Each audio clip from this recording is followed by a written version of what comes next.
Welcome to Chase Talks. My name's Chase, broadcasting to you from Korriban, and this is Ground Assault. In today's matchup, Nagato's 6 Paths of Pain from Naruto will be facing off against the Dark Lord of the Sith Exar Kun from Star Wars Legends. Since none of the Paths of Pain are depicted utilizing abilities outside the Rinnegan abilities, with the exception of basic taijutsu, I will be comparing both fighters' combative abilities as a whole rather than separating their martial and mystical abilities.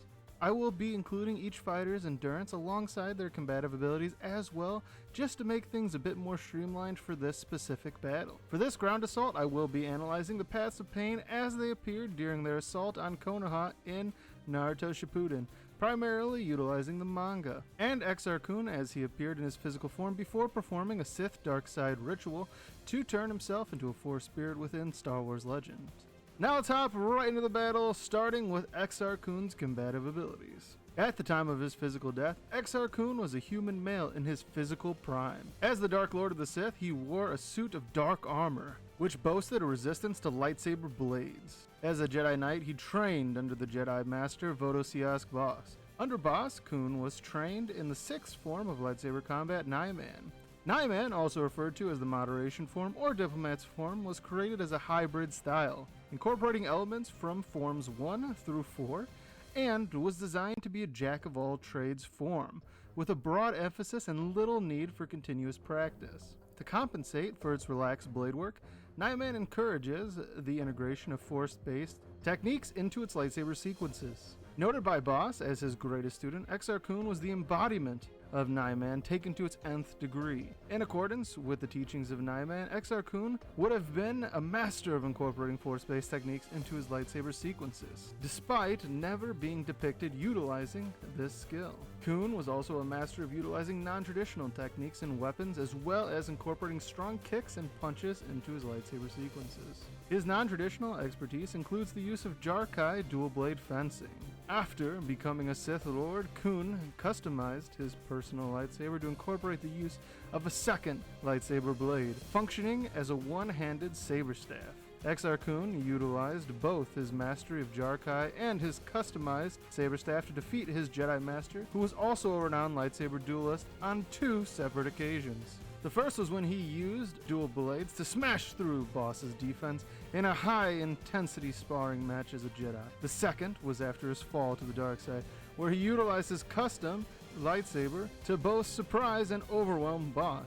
Though Exar Kun did not fight in many serious lightsaber duels throughout his life, both of the duels with his master are good examples of how he conducts himself as a lightsaber duelist. When Kun was faced with an opponent that he could not outmatch purely on skill, he would instead focus on the element of surprise, utilizing either his force abilities or igniting his second lightsaber blade to catch them off guard. When all of his tricks were exhausted, Kun would give in to his force rage, using brute force to smash through an opponent's guard and overwhelm them physically. In addition to his force rage, Exar Kun also heavily relied on his force-based augmentation to increase his speed and strength, as well as perform force-based acrobatics. The Force also gives its users precognitive abilities. This allows them to perceive precise attack vectors before the attacks even happen.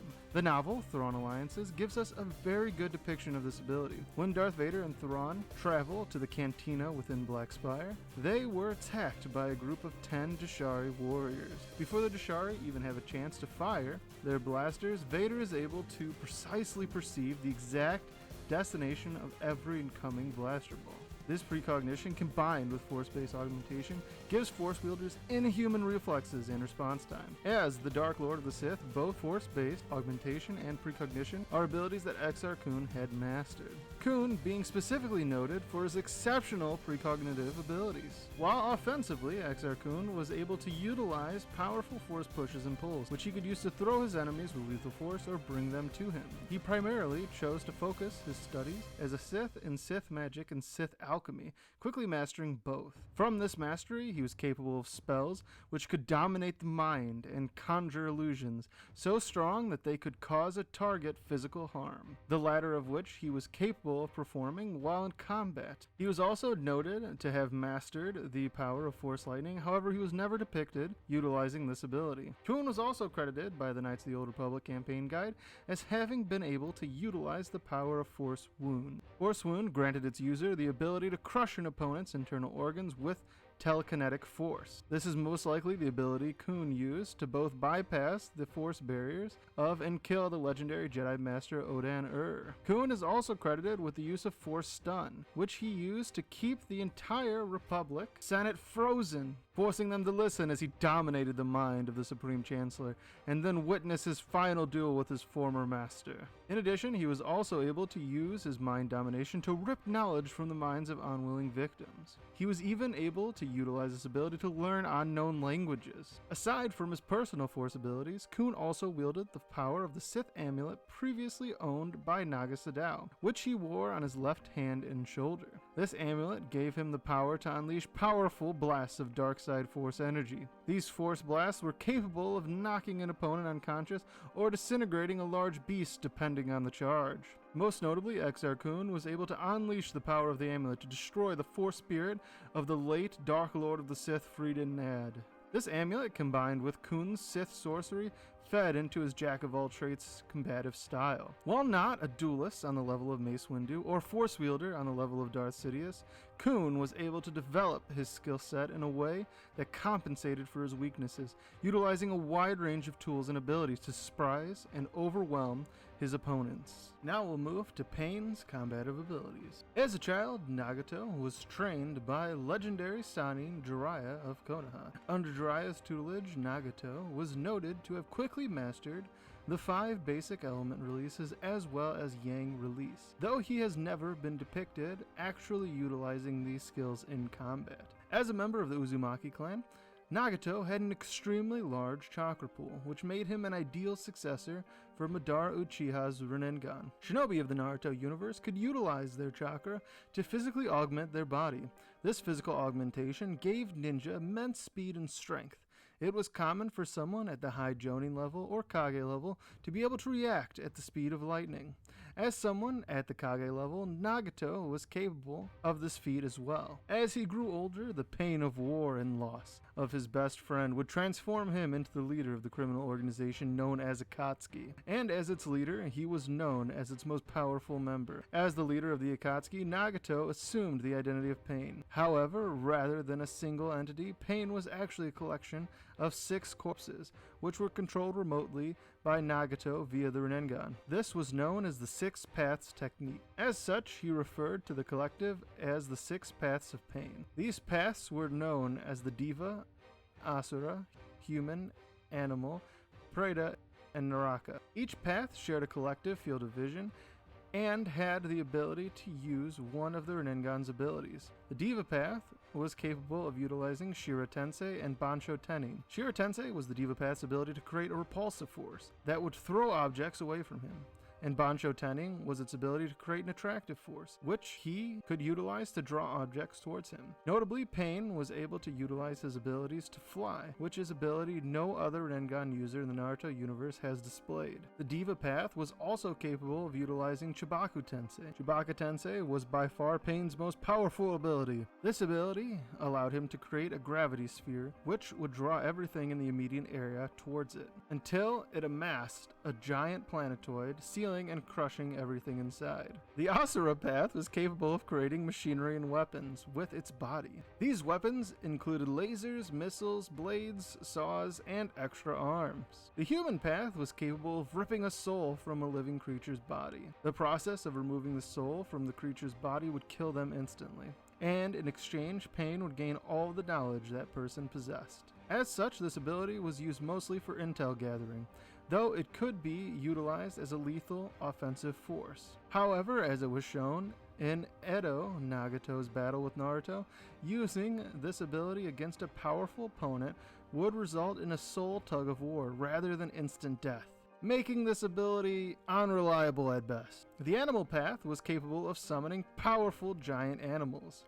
These summons included a drill-beaked bird, multi-headed dog, chameleon, panda, ox, rhino, crab, centipede, and in one instance, the other paths of Pain. Each of the animals summoned via the animal path shared a collective vision with the other paths of pain. These summons were also basically immortal, as even when they are defeated, it is shown that they can be resummoned afterwards. The Preta path contained the ability to absorb chakra, and as such, it was used defensively to absorb incoming attack. The Naraka path was capable of summoning the head of the King of Hell. The King of Hell was used primarily for intel gathering. It would grab a hold of a victim's tongue, and if they lied when asked a question, it would rip their tongues out of their mouths, killing them in the process. The King of Hell could also be used to heal one's injuries by entering inside its giant mouth. Pain utilized this ability in his evasion of Konoha to revitalize his destroyed paths. This healing ability was so powerful that it was even able to regenerate missing limbs. The final path, which resided outside the normal 6 paths, was the outer path. This path was actually Nagato's body, which controlled all the other paths remotely. The outer path was not able of utilizing any of the other path's abilities while the bodies were active. If the outer path was killed, then all other paths would die as well.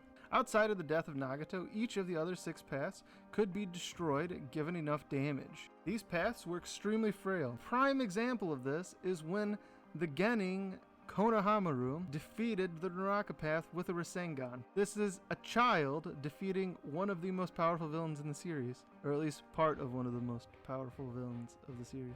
I would call it frail. Outside of their path abilities, the paths of pain are seen utilizing no other abilities besides basic taijutsu and their ability to create black receiver spikes, which they could utilize as weapons. Together, the paths of pain form a powerful team, but individually the paths can be outmatched or overwhelmed. This difference is further emphasized by the feats of Edo Nagato. Capable of utilizing all their Nengan's abilities at once, he was able to contend with KCM-1 Naruto and Killer Bee, while the paths were together defeated by a far weaker Sage Mode Naruto. To me, this is a clear situation where the whole is greater than the sum of its parts. In conclusion, we have set out to figure out who would win a one-on-one battle between the leader of the Akatsuki, one of the most powerful villains in Naruto, Pain, and the Sith Lord who never lost a duel, the Dark Lord of the Sith, praised to be one of the most powerful Sith who ever lived, Exar Kun. Let's set this battle in the Rain Village, where Pain is at his most powerful. Within all variations of this battle, Exar Kun's approach heavily determines the outcome. If Kun decides to rush in, attempting to slaughter the paths with his lightsaber, it is very likely that Pain could use his familiarity with the battlefield to catch Kun off guard and kill him with a surprise attack similar to the way he defeated Jiraiya. Thus, I will award Pain one victory in this case. However, I don't believe it's likely that Pain could even surprise Kun with his powerful force precognition. Even if Pain could surprise Kun somehow, I don't believe this to be the standard case. When confronted with a non-force sensitive opponent or opponents weaker than him in the force, Kun would choose to overpower them with his force abilities, asserting his superiority rather than confront them with his lightsaber. It is very possible that when Kun senses Pain does not possess a connection with the force, he chooses to mobilize them with a force stun. Since the absence of a force connection also means the absence of force barriers with which to defend themselves from Kun's force stun. This would allow Kun to rip the knowledge of Pain's true identity and the location of his identity from their presumed shared consciousness. Based on his showings while in the Senate chamber, he could even maintain this stun while he traveled to the location of the outer path and ends Nagato's life with a blast of dark side energy. Thus, I will award Kun one victory in this case because I don't believe this is the standard case either. Rather, I believe that Kun's love for combat would have him opt into a blast from his Sith amulet. Since the Preta path is used for defense, it would most likely leap in front of the energy blast to absorb it, as it did in both Pain's battles with Naruto and Jiraiya. However, since the attack is not chakra based, it would be unable to absorb the attack and be destroyed. At this point, the Pains would try to use their superior field of vision, combat speed, and knowledge of the environment to attempt to gain an advantage, catching Kun off guard and landing a killing blow with the Asura path, human path, or one of the animal paths summoned. Unfortunately, Kun's exceptional precognition would make this impossible. Unlike Jiraiya, Kun has fully mastered his sensory capabilities and would not be hindered by an imperfect variant. If the human path tried to touch him, Kun could easily remove both its limb and its head with an elegant stroke of his lightsaber blade. The Asura path's weapons would be ineffective, as Kun could be capable of deflecting any lasers with his saber, blocking any missiles with the Force, or sending them off course. And it is doubtful that any of his blades would be able to pierce Kun's dark armor, which can tank light hits from a lightsaber. The animal path summons would be a nuisance, but nothing Kun couldn't handle. We have seen him vaporize the giant beast with his Sith amulet, and the chameleon would be unable to sneak up on him. Kun could also utilize his Force illusions to put Pain off balance.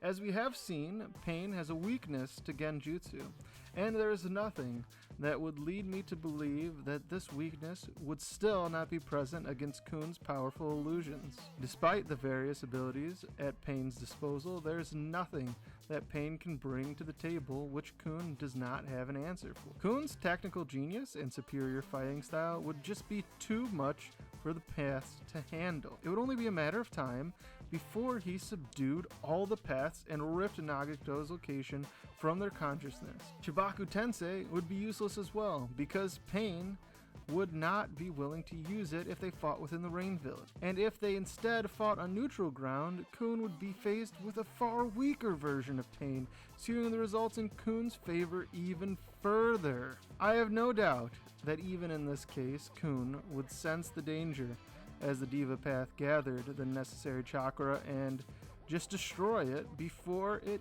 even had as a chance to use Chibaku Tensei. Thus, I declare Exar Kun the winner 9 out of 10 times. As I said previously, Pain is an example of a situation where the whole is greater than the sum of its parts. There is no doubt in my mind that Nagato would fare much better in this contest than the passive Pain based on his feats as an Edo against Naruto and B, and in his fight against Hanzo, especially with his ability to summon the Geto Mazu statue and use the devastating Soul Dragon. However, even in this state, I would still declare Exar Kun the victor 7 out of 10 times. While Exar Kun would have more difficulty in this case, I still believe he has the tools at his disposal to defeat even a Prime Nagato using all their Nengan abilities. Just as Nagato was no match for the likes of Madara Uchiha or Obito Uchiha, he would be unable to contend with a true Dark Lord of the Sith. But that's going to be it for this battle. Thanks for watching. This video is actually a request from the comment section of my Leaf Village versus Jedi Order versus War, where I was asked to have Pain fight a powerful Jedi or Sith. When considering the possible matchups, I first thought of using the Sith Triumvirate before realizing that Darth Nihilus could just destroy the entire Naruto world with his powerful Force Drain. So after considering my options, I thought Exar Kun would be interesting to discuss because his skill set is similar to that of Sage Mode Jiraiya or Sage Mode Naruto. Also, if anyone would like to see Exar Kun versus Jiraiya or Naruto as a follow-up to this video, let me know in the comment section down below. I also saw recently a comment where someone asked how I thought Naruto would do against Luke. So I might be making that video as well soon, because that'd be interesting. I don't know how interesting it would be against the canon version of Luke, but I definitely think it could be very interesting against Legends Luke. So if you'd like to see that video too, let me know in the comment section down below, and I'll definitely make it happen. And if you have any other requests, put those down below as well. And remember to rate the video and subscribe so you never miss another episode of Chase Talks. Until next time, this is Chase, signing off!